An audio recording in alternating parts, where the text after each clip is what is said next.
Salut à tous, bienvenue sur ce nouveau tuto. Aujourd'hui, on va travailler avec un iPad, donc ça va être un tout petit peu différent. Et on va garder Shape of You encore une fois pour l'exemple. Pourquoi l'iPad? Parce que c'est la config de beaucoup de personnes sur scène. Ça permet de ne pas s'encombrer avec un ordi et on va voir que ça peut être aussi très complet. Alors avant toute chose, je vous conseille fortement l'acquisition d'une carte son, voilà, d'une interface audio pour l'iPad. Moi, par exemple, j'utilise celle-ci. C'est la Focusrite iTrack Dock. Alors, pourquoi j'utilise? Déjà parce qu'elle s'adapte à toutes les tailles d'iPad. Ici, on voit que le connecteur il peut se glisser de la taille des grands iPads vers les iPad mini. Et pour la scène, c'est beaucoup plus confort parce qu'on a des outputs en jack, des inputs en jack ou en RCA, une entrée ligne, une alim fantôme, et un vrai contrôle du volume, hein, pas les petits plus-moins de l'iPad. Et alors une petite entrée USB là pour connecter un contrôleur MIDI. Et l'ultime argument, c'est que l'iPad continue de charger pendant qu'on l'utilise. Voilà, chose qu'on ne peut pas faire si on utilise la prise Lightning. Donc voilà, l'interface audio, moi je conseille celle-là, il y en a d'autres. Super pratique. Alors aujourd'hui, ce qu'on va faire avec Shape of You, c'est qu'on va essayer on va encore une fois décomposer chaque partie et on va essayer d'en faire un remix. Comme ça, en live, comme ça vient avec l'iPad. La dernière fois, on avait séparé l'instru des voix. Là, on va faire encore un tout petit peu plus. On va séparer les harmonies de la rythmique. Pour ça, c'est super simple. On peut voir ici que dans l'intro, on n'a que les harmos.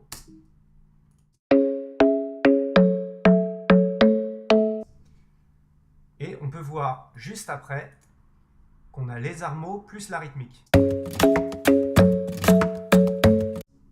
Donc nous, on va prendre les harmos qui sont au début, les superposer avec la rythmique.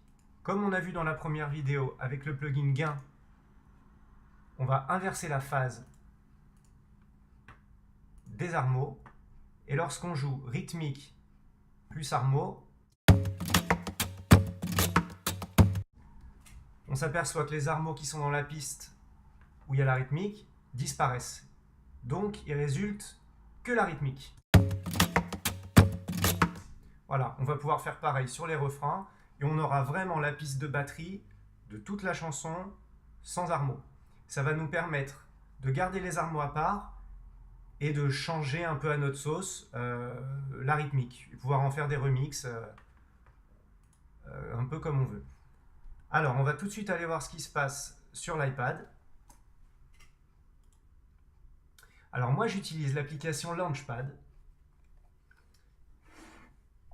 On peut voir qu'elle se présente un petit peu comme Ableton Live, savoir qu'il y a donc des pads, comme son nom l'indique, et on va pouvoir les lancer indifféremment. Ils sont tous indépendants. Première chose, là la session est déjà prête, mais je vais vous montrer comment est-ce qu'on importe des clips à l'intérieur. Donc on voit en haut qu'il y a un petit bouton Edit Pad. Alors lorsque je clique dessus, je suis en mode édition. Je peux me placer sur les différents emplacements. Et lorsque je vais me placer sur un pad vide, je vais pouvoir utiliser ici les différents samples qui sont déjà proposés dans la bibliothèque du Launchpad. Maintenant, en l'occurrence, je vais importer sur un pad un sample que j'ai déjà préparé, donc que j'ai dans mon ordinateur. Pour ça, il y a plusieurs manières de transférer. Il y a la Dropbox, mais le plus simple, je pense que c'est le AirDrop. Alors, je vais prendre dans mon navigateur le fichier que j'ai besoin de transférer. Je vais tout simplement le glisser sur mon iPad.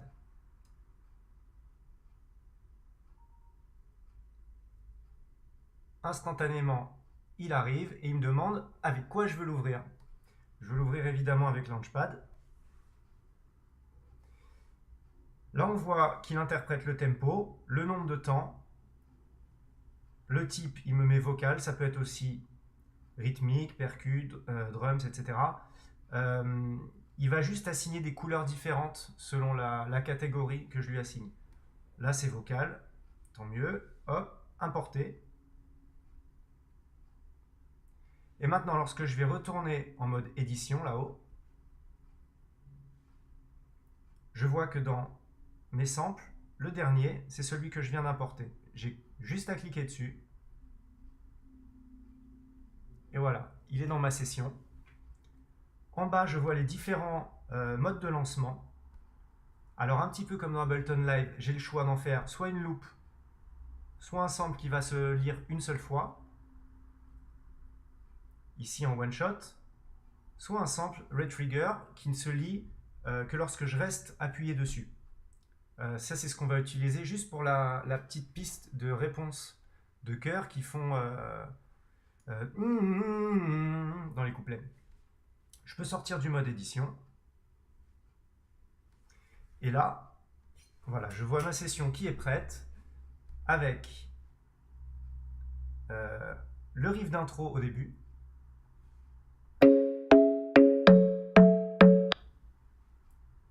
Ici, j'ai décomposé la batterie, donc seul, sans armo.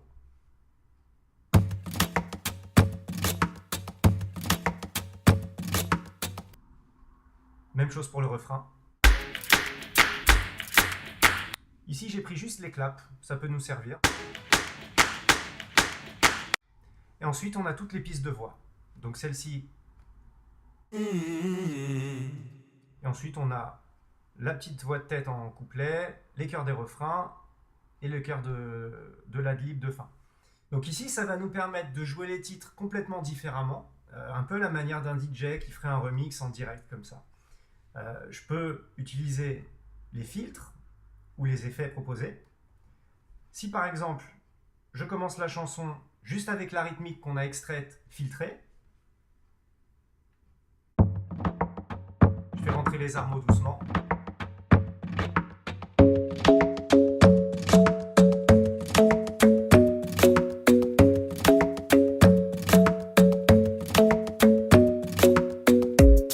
I'm in love with the shape of you. We push and pull like a magnet. Although my heart is falling too. N'importe quel autre I'm in love with your body. And last night you were in my room. And now my bedsheets smell like you. Every day discovering something brand new. Well, I'm in love with your body. Come on, be my baby. Come on. Come on, be my baby. Come on. Come on, be my baby. Come on. Come on, be my baby. Come on. Come on, be my baby. Come on. Come on, be my baby. Come on, be my baby. Come on. Come on, be my baby. Come on.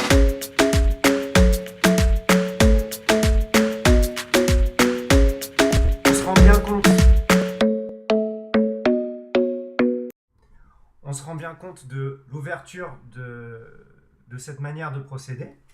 C'est-à-dire qu'on a vraiment les pads complètement à disposition, plus les effets, plus les filtres, évidemment les volumes, hein, on peut jouer sur un volume ou quoi.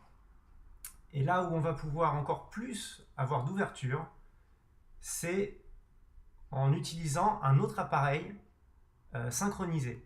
C'est-à-dire que je peux rejoindre la session de quelqu'un en utilisant par exemple mon iPhone que je vais connecter avec le Ableton Link. Par exemple, ici, dans l'onglet du tempo, il est activé. Je vais m'assurer que c'est le cas sur l'autre périphérique. Je l'active. Et là, on voit tout de suite One Link. Ça nous indique que les deux appareils sont en parfaite synchronisation et sans aucune connexion entre eux. Voilà, j'ai les deux appareils. Ils vont pouvoir jouer ensemble au même tempo. On va voir que, par exemple, si je modifie un tempo sur l'iPhone, il va bouger instantanément sur l'iPad. C'est évidemment pas limité à deux appareils. On peut se connecter comme ça à plusieurs appareils, même un ordinateur qui utiliserait Ableton Live. Le lien s'appelle Ableton Link. Ça regroupe donc tous les appareils. Ça va nous ouvrir à plein de choses parce que quelqu'un peut rejoindre la session avec ses propres samples, ses propres rythmiques et jouer sur nos armos par exemple, on va voir un petit peu comment ça marche. Si je pars sur la même base que tout à l'heure,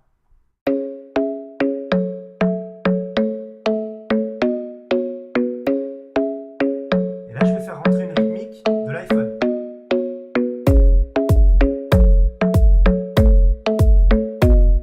Tout est synchro.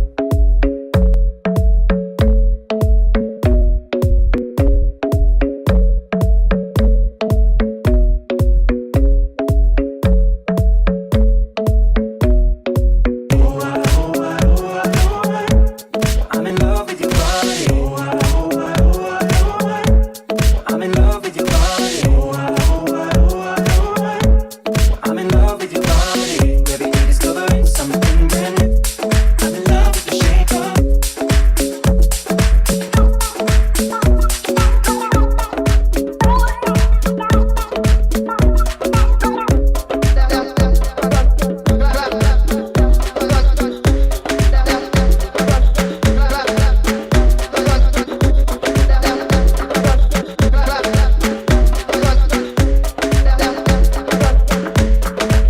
your